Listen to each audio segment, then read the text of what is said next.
अस्सलाम वालेकुम दोस्तों। आज की इस वीडियो में अल्बर्टा नॉक्स अपनी शागिर्द सोफिया मेंडसन को यह बताता है कि आज की इस वीडियो में मैं आपको नशत सानिया यानी रेनेसांस के मुतालिक बताऊंगा। सेंट थॉमस एक्वाइनस के इंतकाल को इतना अरसा नहीं हुआ था कि जो ईसाइयत को मुत्तहिद रखने वाली जो सकाफत थी उसमें दरारें पड़ना शुरू हो गई। साइंस और फ़लसफ़ा कलीसा की यानी चर्च की दीनियात से दूर होते चले गए और इन दोनों ने मजहब और अक्ल को एक दूसरे के साथ ज़्यादा आसानी और मुतवाज़न तरीके से जोड़ने में मदद दी। उस वक्त ऐसे लोगों की तादाद में दिन ब दिन इजाफा हो रहा था जो ये कहते थे कि खुदा तक अक्ल के ज़रिए नहीं पहुंचा जा सकता, क्योंकि खुदा जो है वो इंसानी अक्ल से मावरा है। इसलिए आप सबके लिए यही ज़रूरी है कि आप जो खुदा के राज हैं उनको समझने की कोशिश ना करें, बल्कि आप बस चुप करके खुदा की मर्ज़ी के आगे सर झुका दें। अब चूँकि मज़हब और साइंस ज़्यादा आसानी से एक दूसरे के साथ अपना ताल्लुक जोड़ सकते थे तो नित नई इजादात शुरू हो गई, तो नए साइंसी तरीक़ों और नई मजहबी जोश व खरोश को एक रास्ता मिल गया। चुनाचे 15वीं और 16वीं सदी के जो दो इनकलाब यानी दो अहम तहरीकें, एक नशत सानिया जिसे तहरीक अहयाए नौ भी कहते हैं, तहरीक अहयाए अलूम भी कहते हैं, और दूसरा तहरीक इस्लाह मज़हब यानी रिफॉर्मेशन जो है, ये दो इनकलाब, ये दो तहरीकें जो हैं वो वजूद में आई। तो नशत सानिया से हमारी मुराद उस काबिल कदर और पुरशिकवा तरक्की से है जिसका आगाज़ 14वीं सदी के आखिर में हुआ। इस तहरीक की इब्तदा शुमाली इटली से हुई और 15वीं और 16वीं सदी के दौरान यह तहरीक यूरोप में तेज़ी से फैलने लगी।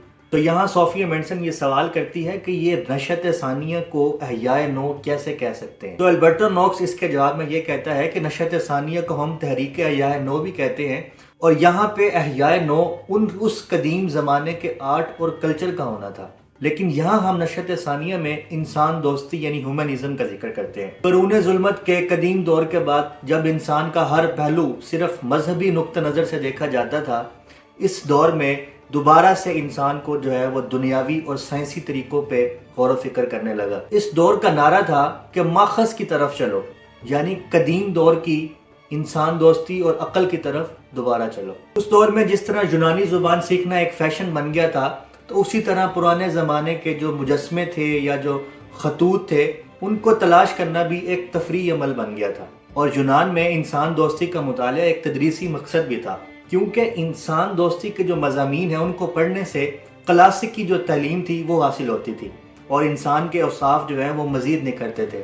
यानी उस वक्त ये कहा जाता था कि घोड़े पैदा होते हैं जबकि इंसान बनाए जाते हैं, यानी इंसान को बनाने के लिए तालीम हासिल करना बहुत ज़रूरी है। कुतब नुमा, कंपस, बारूदी असला यानी गन्स और प्रिंटिंग प्रेस यानी छापे खाने उस नशत सानिया की ये तीन अहम इजादात थी। कुतब नुमा यानी कंपस से जो है वो जहाज़ का सफ़र आसान हो गया, और ये ईजाद से हम ये कह सकते हैं कि जो अजीम सफ़र है उसकी बुनियाद शुरू हुई। इसी तरह ये बात एक लिहाज से जो बारूदी असला है जिसमें गन्स हैं या जितने भी बम्स वगैरह हैं, ये उन पर भी सादिक आती है। अगरचे यूरोप में जो बारूदी असला है उसने अपना एक अहम किरदार अदा किया, लेकिन जो ये नए हथियार आए थे इसने यूरोपी लोगों को एशिया और अमरीकी सकाफत पर जो है वो गालिब कर दिया। इसी तरह प्रिंटिंग प्रेस यानी छापे खानों ने जो नशत सानिया के दौर के जितने भी इंसान दोस्त मुफक्कर थे, फ़लसफ़ी थे, उनके ख़यालात और फ़िक्र को वसी पैमाने में फैलाने में मदद दी। और जिन अनासिर ने चर्च को इशाअत इल्म की इजारादारी से दस्तबरदार होने पर मजबूर किया, उसमें छापा खानों का भी बड़ा किरदार है। इसके बाद जितनी इजादात और नए से नए तेज़ तरीन आले जो है वो कसीर तादाद में ईजाद होना शुरू हो गए। मसलन जिस तरह एक अहम आला जो है वो दूरबीन था, और इसका नतीजा ये हुआ कि जो आलिम फ़ल्कियात है वो दोबारा नए सिरे से जो है उसकी बुनियादें इस्तवार होना शुरू हुई। इसी तरह रॉकेट बना लिए गए और नई तहकीकात शुरू हो गई। ये कहा जा सकता है कि इजादात का जो अमल नशत सानिया के दौरान शुरू हुआ उसने आखिरकार इंसान को चाँद पर पहुँचा दिया। ताहम इस सारे सिलसिले में सकाफ़ती और मुआशी तब्दीलियाँ भी हुई। मसलन जो गुजारे की मईशत थी वो मालियाती मईशत में तब्दील होगी, यानी उस वक्त उस दौर में जो लोग सिर्फ अपने खेतों में खेती बाड़ी करके सिर्फ इतनी मईशत कमाते थे कि उनकी बुनियादी ज़रूरत भी जो है बड़ी मुश्किल से पूरी होती थी। लेकिन कुरून वस्ता के इख्तिताम पर नई से नई अशियाँ बनने लगी, नई इजादात होने लगी, शहर फैलने लगे, तरक्की होने लगी, اور جو معاشی حالت تھی وہ کافی حد تک بہتر ہونے لگی۔ تو ان حالات میں جو درمیانہ طبقہ جسے ہم مڈل کلاس کہتے ہیں، اس نے کسی حد تک جو ہے بنیادی ضرورتوں میں اپنی آزادی کا اظہار کیا۔ مثلا جس طرح پیسوں کے عوض اشیاء خریدی جانے لگی، اور اسی طرح جب حالات بدلنے لگے تو لوگوں کو ان کی محنت، ان کی ذہانت اور ان کی جو فکر ہے اس کا انعام ملنے لگا، اور لوگوں سے نئی امیدیں وابستہ ہونا شروع ہو گئیں۔ یہاں یہ سوال پیدا ہوتا ہے کہ موجودہ دور کی جو سائنسی ترقی ہے اور جو فکری آزادی ہے، کیا وہ بھی نشأت ثانیہ کی ایک علامت ہے؟ تو دوستو اگلی ویڈیو میں ملاقات ہوگی، تب تک کے لیے اس سوال کا جواب دیں اور نئے سے نئے سوال اٹھائیں تاکہ ہمارا علم مزید بڑھتا رہے۔